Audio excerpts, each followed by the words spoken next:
Question on author citation. लेखक निर्धारण पे 3 ऐसे सवाल जो समय कि मान लो आपका रिजल्ट आ गया हो, आपकी मार्कशीट आ गई हो, मगर आपकी मार्कशीट पे आपका नाम नहीं हो, तो क्या होगा? आपको मालूम है कि क्या-क्या परेशानी आने वाली है, क्योंकि आपकी मार्कशीट में नाम नहीं है। इसी प्रकार से हमारे जितने भी बॉटनिकल नेम होते हैं, उनके ऊपर एक नाम लिखा होता है, यानी कि बॉटनिकल नेम के आगे एक नाम लिखा होता है। जैसे मैंगीफेरा इंडिका के आगे लिखा मिलेगा आपको एल। तो ये एल का क्या मतलब है? यानी कि ये एल है, लीनियस को इंडिकेट करता है, और वो व्यक्ति हैं जिन्होंने आम का बॉटनिकल नेम रखा, नाम देने वाले हैं, और उसी को हम लेखक निर्धारण या ऑथर साइटेशन कहते हैं, और इसी को हम अथॉरिटी कहते हैं। यहाँ पे 3 एस्पेक्ट हैं कि व्हाट इज ऑथर साइटेशन या ऑथरशिप क्या होती है, what is the need of author citation, की इसकी ज़रूरत क्या है, और व्हाट इज द रूल, इसके नियम क्या होते हैं। साथ में हम 2-3 एग्जाम्पल भी लेके बात करते हैं।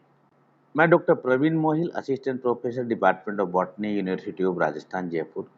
आप अगर 11th में हैं, बायो में हैं, 12th में हैं, बीएससी में हैं, एमएससी में हैं, ये हर स्तर पे काम करेगा। जहाँ पर बॉटनिकल नेम आता है वहाँ पे ये काम करेगा।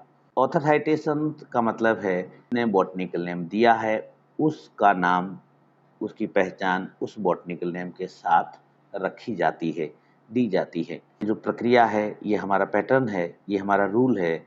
Help to accurately identify, exact पता चल जाएगा कि इस प्लांट का नाम किसने रखा। And credit the individual responsible for describing and naming a particular plant species, यानी कि वो कौन व्यक्ति हैं उसके बारे में आपको पता चल जाएगा कि इसका नाम किसने रखा। और ये प्रक्रिया ही ऑथरशिप कहलाती है। द नेम ऑफ ऑथर वो फर्स्ट वैलिडली पब्लिश, यानी कि नाम देने का या नामकरण करने का मतलब है कि जिसने वैलिडली पब्लिश कर दिया हो। Who first validly published the name of plant taxon is cited after scientific name। कई बार सवाल पूछा जाता है कि बॉटनिकल नेम कंप्लीट कब होता है। बॉटनिकल नेम कंप्लीट तब होता है जब जीनस और स्पीशीज का नाम लिखने के साथ हम उस राइटर का नाम लिखें जिन्होंने उस प्लांट का नाम रखा, नामकरण किया। जैसे यहाँ आप देख रहे हैं रोजा रुगोसा, और इसके आगे लिखा हुआ है THUNB। इसका मतलब देखिए, here Thunb is the abbreviation of Carl Peter Thunberg. ये उन साइंटिस्ट का नाम है जिन्होंने इसको डिस्क्राइब किया, वैलिडली पब्लिश किया, और इसीलिए उनके सम्मान में और स्टूडेंट की, यानी कि हम जो पढ़ने वाले हैं, उनकी स्पष्टता बनी रहे, इसलिए यहाँ पे ये नाम रखा गया है अथॉरिटी। तो authority in the context of botanical nomenclature, the term authority refers to the person or group of people who first validly publish the name of plant species, genus, or other taxonomic rank along with description or diagnosis, typically a scientific publication। यानी कि हम scientific publication पे हम बात करते हैं। यहाँ पे एक चीज़ और समझना कि जितने भी टैक्सोन हैं उन सब का ऑथर होता है, यानी कि किस टैक्सोन का नाम किसने रखा। मगर व्यवहार में या एकेडमिक सिलेबस में पढ़ाई के दौरान हम ज़्यादातर बॉटनिकल नेम का ही हम जिक्र करते हैं, और वही ज़्यादा उपयोग में आता है। ऑथर साइटेशन की ज़रूरत क्या पड़ी? पहली बात कि क्लैरिटी और प्रिसीजन के लिए आईसीबीएन बहुत साफ साफ कहता है कि हम जो भी काम करेंगे, जो भी रूल बनाएंगे, उसमें 100% क्लैरिटी होनी चाहिए, किसी प्रकार का कोई कन्फ्यूजन नहीं होना चाहिए। तो ये ऑथर साइटेशन हमें एक क्लैरिटी देता है और प्रिसीजन देता है, एग्जैक्टनेस देता है कि इस प्लांट को किसने डिस्क्राइब किया, किसने इसका नामकरण किया, किसने इसका नाम रखा। इस बॉटनिकल नेम या उस टैक्सोन की हिस्ट्री आपको पता चल जाएगी। जैसे ही उदाहरण के तौर पे समझेंगे, जैसे ही आप मैंगीफेरा इंडिका के आगे एल लिखा देखते हैं तो आपको पता चल जाता है कि इसका नाम लीनियस ने दिया था। और लीनियस कब हुए ये आपको मालूम है कि लीनियस कितने साल पहले पैदा हुए थे और जिन्होंने काम किया। क्रेडिट एंड रिकग्निशन, यानी कि किसी को सम्मान देना और एक पहचान देना, ये ऑथर साइटेशन में होता है, यानी कि जिन्होंने इसका नाम रखा है, जिसको डिस्क्राइब किया है, जिसको वैलिडली पब्लिश किया है, उसका हमें मालूम चलता है।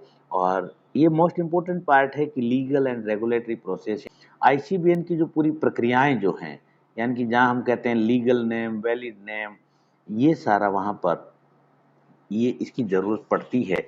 जब हम टैक्सॉन की रैंकिंग करते हैं, यानी कि शिफ्टिंग करते हैं, तब भी हमें इस चीज़ की ज़रूरत पड़ती है कि वो टैक्सॉन किसका है और अब वो किस टैक्सॉन में हम शिफ्ट कर रहे हैं। इसके सिंपल से नियम क्या हैं?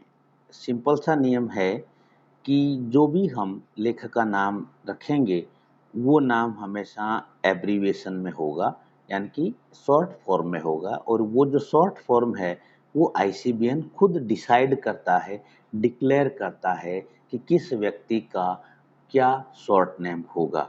और ये शॉर्ट नेम में सरनेम काम में लिया जाता है। जो स्टैंडर्ड एब्रीविएशन का मतलब है कि जो एब्रीविएशन आपको दे दिया गया है, वो किसी और को नहीं दिया जाएगा। और तीसरा है कि मेंटेन कंसिस्टेंसी का मतलब है कि एक बार अगर उस प्लांट को नाम दे दिया गया है, तो पूरी लाइफ, यानी कि जब तक वो प्लांट रहेगा, तब तक वो नाम रहेगा, तब तक वही नाम बना रहेगा। और तीसरा पॉइंट है कि जब हम लिखते हैं एग्ज़ाम में, तो ऑथर के नेम को हम इटैलिक्स नहीं करते हैं। नाम लिखते हैं तो कोई हाइफ़न या स्पेशल कैरेक्टर ऐड नहीं करते, जैसे एट द रेट और इन्वर्टेड कोमा और डैश, ऐसा हम उसमें यूज़ नहीं कर सकते। बिल्कुल स्पष्ट होता है, बिना किसी कन्फ्यूजन के होता है। एल जो है वो लीनियस के लिए ही काम आया। हाँ, लीनियस के लिए LINN भी काम में आता है। लीनियस ही एक व्यक्ति हैं जिनके 2 एब्रीविएशन हैं, बाकी सबके 1 एब्रीविएशन होगा। हमारा आम है, उसका एल है, यानी कि लीनियस ने दिया। एक ये रोजा रुगोसा थनबर्ज है, रोजा रुगोसा THUNB। THUNB देखो is the abbreviation of Carl Peter Thunberg. तो ये जो थनबर्ज है, उसका ये इन व्यक्ति का ये सरनेम है, और इसी को देखिए शॉर्ट करके और THUNB में कन्वर्ट किया गया है, पूरा नहीं लिया और इसको स्टैंडर्ड बना दिया। अब इन व्यक्ति के लिए इन्होंने जितने भी नाम रखे हैं, उन सब के साथ ये THUNB आएगा, ये किसी और को नहीं दिया जाएगा। एक और एग्जांपल देखें यहाँ पे, अकेसिया डेलबाटा, लिंक एंड ऑटो। ये लिंक कहाँ से आया देखिए, this indicate that the name of Acacia dealbata was described by Johann Heinrich Friedrich Link. ये इनका नाम है और ये लिंक इनका सरनेम है, ये इनका नाम है। जैसे प्रवीण मोहिल, मोहिल मेरा सरनेम है, तो वैसे यहाँ पे लिंक आया है।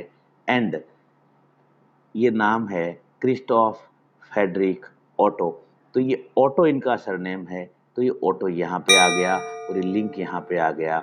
यहाँ पे एंड का मतलब है कि इन दोनों ने एक साथ इस नाम को वैलिडली पब्लिश किया था, डिस्क्राइब किया था। इसको हम यूज ऑफ एंड भी कहते हैं। और बॉटनिकल नोमेनक्लेचर में कई बार हम एंड लगाते हैं, कई बार हम एटॉल लगाते हैं, कई बार हम ब्रैकेट लगाते हैं। वो अलग अलग सिचुएशंस होती हैं। अगर आपको वहाँ पे कन्फ्यूजन है तो आप कमेंट में लिखेंगे, तो मैं उसके एग्जाम्पल के साथ नेक्स्ट वीडियो में समझा दूंगा।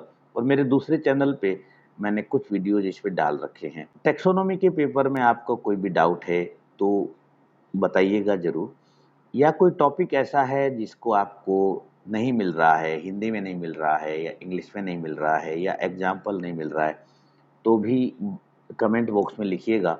और वीडियो आपको अगर अच्छा लगा है, वास्तव में अच्छा लगा है, तो लाइक कीजिएगा। और लगता है कि हेल्प करनी है किसी दोस्त की या किसी और साथी की, स्टूडेंट की, तो शेयर कीजिएगा।